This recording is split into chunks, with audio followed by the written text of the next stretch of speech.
Sir ఏంటి sir 20 నెలలు అవుతుంది కదా, ఏంటి డెవలప్మెంట్ అని గమనిస్తున్నారు ఈ ప్రభుత్వంలో? మరి సార్ ఇప్పుడు మనకి డిస్ట్రక్షన్ అనేది చాలా ఈజీగా జరిగిపోతుంది. ఎప్పుడైనా కూడా కూలగొట్టడం చాలా ఈజీ, నిర్మించడం అనేది చాలా కష్టం. ఆ కూలగొట్టడం యొక్క విషయాలు అంత ముందర జరిగింది ఏంటంటే, నేను రాజకీయాలతో నాకు సంబంధం లేదు, కానీ జనాలకు ఉపయోగపడకుండా కూడా భయంకరమైన రీతిలో అసలు టీవీలు న్యూస్ ఛానల్స్ పెట్టుకోవాలంటే అసహ్యం వేసి ప్రజల మీద దూరం పరిస్థితికి వచ్చేసిన పరిస్థితి నుంచి కొద్దిగా మార్పు జరిగింది. కానీ జరుగుతున్న మార్పు సరిపోతుంది. జరిగిన విధ్వంసం అంటే ఏదో రాజకీయపరమైన విధ్వంసం కాదు, అసలు సామాజిక విధ్వంసం జరిగింది. మాటలు తూటలు అసలు ఒక మర్యాదల హద్దు లేకుండా ఇష్టం వచ్చిన నోటికి దేవుడు నాలుగు ఇచ్చాడన్నట్టుగా మాట్లాడటం వల్ల ఎంత ఘోరమైన పరిస్థితి జరిగింది అంటే, అసలు ఇవాళ దాని పరిణామాలు పిల్లలు మనం చూస్తున్నాం. గంజాయిలు 7వ తరగతి 8వ తరగతి 6వ తరగతి పిల్లల నుంచి గంజాయిలు టీచర్లను కొట్టే సంస్కృతి ఎక్కడి నుంచి వచ్చింది? నిన్ను ఎవడో కాపాడుతున్నాడంటే కూడా తండ్రే కావచ్చు, సమాజమే కావచ్చు, ఎవరైనా కావచ్చు. ఈ పరిస్థితుల నుంచి ఇప్పుడు కోలుకోవాలంటే రిపేరింగ్ ఎప్పుడు కూడా చాలా టైం పట్టే రిపేరింగ్ అయ్యింది. డ్యామేజ్ సామాన్యం కానప్పుడు రిపేరింగ్ చాలా టైం పడుతుంది, జరుగుతుంది. కానీ జరగాల్సిన పేసుకి అనేక అడ్డంకులు రాజకీయ నాయకులు ఉంటాయి. మనం సామాన్య ప్రజలు చాలా ఆలోచించుకుంటాం, జరిగిన నష్టాన్ని వెంటనే కరెక్ట్ చేయాలి. వెంటనే జరగడానికి దానికి సంబంధించిన నియమాలు చాలా ఉంటాయి కాబట్టి అవి తొందరగా జరగవు. కానీ జరిగే ప్రక్రియ జరుగుతుందా లేదా అని చూసినట్టయితే జరుగుతుంది. సార్ డెవలప్మెంట్ అని గమనిస్తుంటే రోడ్లు పరిస్థితి కానీ, చదువుకున్న పిల్లలకి జాబ్స్ కల్పించే విషయాన్ని కానీ. సార్ చదువుకునే పిల్లలకి జాబ్స్ కల్పించే విషయం అంటే మనం తల్లిదండ్రులు సమాజం ఆలోచించాల్సింది ఏంటంటే, ప్రతి వ్యవస్థ గవర్నమెంట్ కంట్రోల్ చేయదు, గవర్నమెంట్ ఉద్యోగాలు కల్పించదు. ఇవాళ మనం చూసుకునేటట్టయితే దేశవ్యాప్తంగా సెంట్రల్ గవర్నమెంట్ కానీ స్టేట్ గవర్నమెంట్ కానీ ఎంప్లాయీస్ రేషియో చూసుకునేటట్టయితే private employees versus government employees చూసుకుంటే ఓన్లీ 70-30% కూడా ఉందో లేదో నాకు అనుమానం. ప్రైవేట్ 70%, 80% ఉంటుంది. కాబట్టి ఏంటంటే స్కిల్స్ డెవలప్మెంట్ కనుక జరిగితే ఉద్యోగాలు వాటంతట అవే ఇదవుతాయి. గవర్నమెంట్ మీదనే ప్రతిదీ ఆలోచించుకుంటూ పోతే ఏ రాజకీయాలు వస్తాయి? గవర్నమెంట్ ఇంప్లిమెంట్ చేయాలంటే ఇప్పుడు 5 ఏళ్ల తర్వాత గవర్నమెంట్ వచ్చిందనుకోండి, రాజకీయ నాయకులకు ఎంతసేపు సీట్లు సేవ్ చేసుకోవాలి, పవర్ సేవ్ చేసుకోవాలని ఉంటుంది. కానీ డెవలప్మెంట్ అనేది ఏమిటి? డెవలప్మెంట్ అనేది చూసుకునేది మనం ఉన్నా లేకపోయినా మనది ఇది, రాజకీయంగా మనం ఇది చేసుకోవాలి, నదులు కాపాడుకోవాలి, లేకపోతే వనరులు కాపాడుకోవాలి, ఇది చేసుకోవాలి, అంతే. అలా ప్లానింగ్ ఉండాలి. కానీ నా గవర్నమెంట్ నిలవాలి కాబట్టి నాకు ఏది బెనిఫిట్ అయితే అదే వేసేస్తానంటే ఉద్యోగాల కల్పన గవర్నమెంట్ చేయలేదండి. ప్రతిదీ ప్రైవేట్కి వెళ్ళిపోతుంది, చాలా కష్టం అవుతుంది. మీరు ఎగ్జాంపుల్ తీసుకుంటే పెన్షన్స్ అంత ముందర ఇచ్చారు గవర్నమెంట్. 2003 నుంచి మరి పెన్షన్ ఇప్పుడు గవర్నమెంట్లో జాయిన్ అయిన వాళ్ళకి ఎవరికి పెన్షన్ లేదు. పెన్షన్ అంటే ఇప్పుడు ఏదో NSP పెన్షన్ ఇస్తున్నారు, అది మన కాంట్రిబ్యూషన్. గవర్నమెంట్కి ఇప్పుడు 30 ఏళ్ళు రిటైర్ అయిన తర్వాత 30 ఏళ్ళు 40 ఏళ్ళు పెన్షన్ తీసుకుంటున్న వ్యక్తులు కూడా ఉన్నారు. ఇటువంటి బడ్డెన్ నుంచి గవర్నమెంట్ ఎందుకు తొలగింది? ఆర్థిక వనరులు తగ్గిపోవడం వల్లే.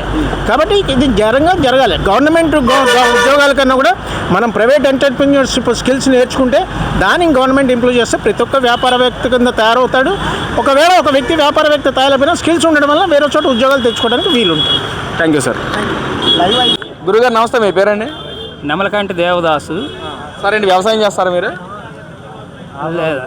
ఆల్రౌండరా?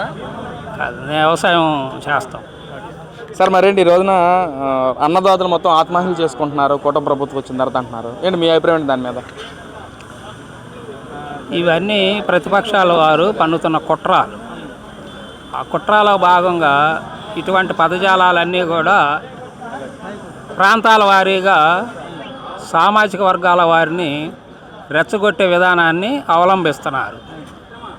ఈ కూటమి ప్రభుత్వం ఏర్పడిన తర్వాత అన్నదాత సుఖీభవ అనే పథకం ద్వారా అన్ని సామాజిక వర్గాల వారు, ఎవరైతే భూమి కలిగిన వాళ్ళు, మరి ఆన్లైన్ ఎక్కిన వాళ్ళు, అర్హులైన వారందరికీ కూడా మొన్న 13వ తారీఖు నాడు ఇచ్చినటువంటి 3వ విడతతోటి ప్రతి ఒక్కరికి 20,000 రూపాయలు అందరికీ జమ అయినాయి. రబీ సీజను, ఖరీఫ్ సీజను, సీజనల్గా ఏ అయితే పంటలు పండించుకున్నారో ఆ పంటలన్నీ కూడా గిట్టుబాటుగా ధరలు వచ్చే విధంగా పెట్టుబడి సాయం కింద ఇవన్నీ ప్రతి ఒక్క రైతు, అర్హత కలిగిన రైతులందరూ కూడా ఈ అన్నదాత సుఖీభవ కింద 20,000 రూపాయలు. గతంలో జగన్మోహన్ రెడ్డి గారు ఉన్నప్పుడే రైతుల పరంగా పెద్ద పెట్టేసిన పార్టీ వైసీపీ పార్టీ. అసలు రైతులు పట్టించుకున్న పార్టీ ఏదంటే వైసీపీ పార్టీ అంటున్నారు. మరి ఏం సార్, మరి ఏం చెప్తారు దాని గురించి? ఇప్పుడు అన్నం తిన్న తర్వాత ప్లేట్ ఖాళీగా ఉండిద్ది కాబట్టి మోత ఎక్కువ వచ్చిద్ది. అన్నం నిండుగా ఉన్నప్పుడు మోత రాదు. అది వైసీపీ పాలనకి, తెలుగుదేశం కూటమి పాలనకి ఈ రెండింటి మధ్య ఉన్నటువంటి తేడా. గోలకి బరువుకి మధ్య ఉన్నటువంటి వ్యత్యాసమే ఈ రెండు ప్రభుత్వాల మధ్య వ్యత్యాసం. పాలన కూడా, ముఖ్యమంత్రుల పాలన కూడా జగన్మోహన్ రెడ్డికి కానీ చంద్రబాబు నాయుడు గారికి కానీ తేడా వారిద్దరి మధ్య. అటువంటి భరోసా కలిగిన వ్యక్తి చంద్రబాబు నాయుడు గారు, తెలుగుదేశం ప్రభుత్వం, కూటమి ప్రభుత్వం. అంటే ముఖ్యంగా ఈ 22 నెలల కాలంలో కూటమి ప్రభుత్వం చేసిన మంచి కానీ డెవలప్మెంట్ కానీ ఉందంటే అసలు మీరేం చెప్తారు సార్? కూటమి ప్రభుత్వం అనేక రకాలైనటువంటి మేనిఫెస్టోకి ముందుకు వచ్చింది ప్రజల్లోకి. అందులో భాగంగా సూపర్ 6 అనేటువంటి పథకాలతోటి ప్రజల్లోకి వచ్చింది. అవన్నీ కూడా ఈ 2 సంవత్సరాల లోపలే కూటమి ప్రభుత్వం సూపర్ 6 హామీలన్నీ నెరవేర్చింది. అందులో భాగంగానే ఈనాడు వికలాంగులకి ఉచిత బస్సు ప్రయాణ సౌకర్యం ఏర్పాటు చేస్తున్నారు. ఇది ఇంకా కొద్ది క్షణాల్లోనే. అంటే దివ్యాంగుల పరంగా ఈరోజు ఏదైతే హామీ ఇచ్చారో లోకేష్ గారు కానీ చంద్రబాబు కూటమి ప్రభుత్వం చెప్పినట్టుగా హామీగా నెరవేరుస్తూ ఉన్నారు సార్. ఏంటి ఎలా చూడొచ్చు అంటారు? ఆనాడు ఏదైతే ప్రజల్లోకి లోకేష్ బాబు గారు కానీ చంద్రబాబు గారు కానీ పవన్ కళ్యాణ్ గారు కానీ కూటమి ఏర్పడిన తర్వాత ప్రజల్లోకి వెళ్ళి ఇచ్చినటువంటి హామీల్లో భాగమే ఈ సూపర్ 6 భాగాలు. అవన్నీ పూర్తిగా నెరవేర్చిన తర్వాత కూడా ఈ వికలాంగులకు కూడా ఈనాడు అందులో భాగంగానే ఆ హామీని నెరవేరుస్తున్నారు.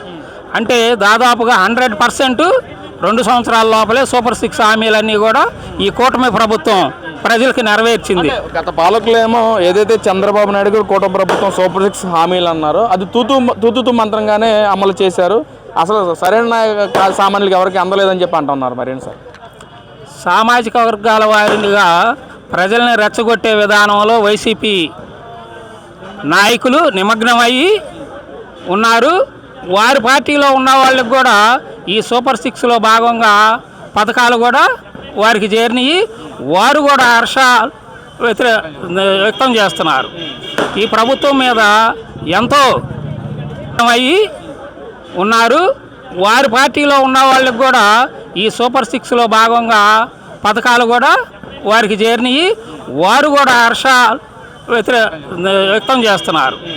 ఈ ప్రభుత్వం మీద ఎంతో 99.5% ఆ వైసీపీ పార్టీలో ఉన్న వాళ్ళు కూడా సంతోషంగా ఉన్నారు. అంటే వాళ్ళకి మిగతా ప్రజలందరూ కూడా సంతోషంగా ఉన్నారని అనుకోవచ్చా? ఆల్మోస్ట్ అంతేగా. ఇప్పుడు కూటమి ప్రజలు కాకుండా వైసీపీలో ఉన్నటువంటి కార్యకర్తలు కానీ నాయకులు కానీ వాళ్ళు కూడా లబ్ధి పొంది వాళ్ళు కూడా చంద్రబాబు కూటమి నాయకుల వలన సంతోషాన్ని వ్యక్తపరుస్తున్నారంటే టోటల్గా ప్రజానికం అన్ని సామాజిక వర్గాల వారీగా ప్రజలందరూ సంతోషంగా ఉన్నారని ఈ సందర్భంగా నేను తెలియపరుస్తున్నాను. Thank you sir.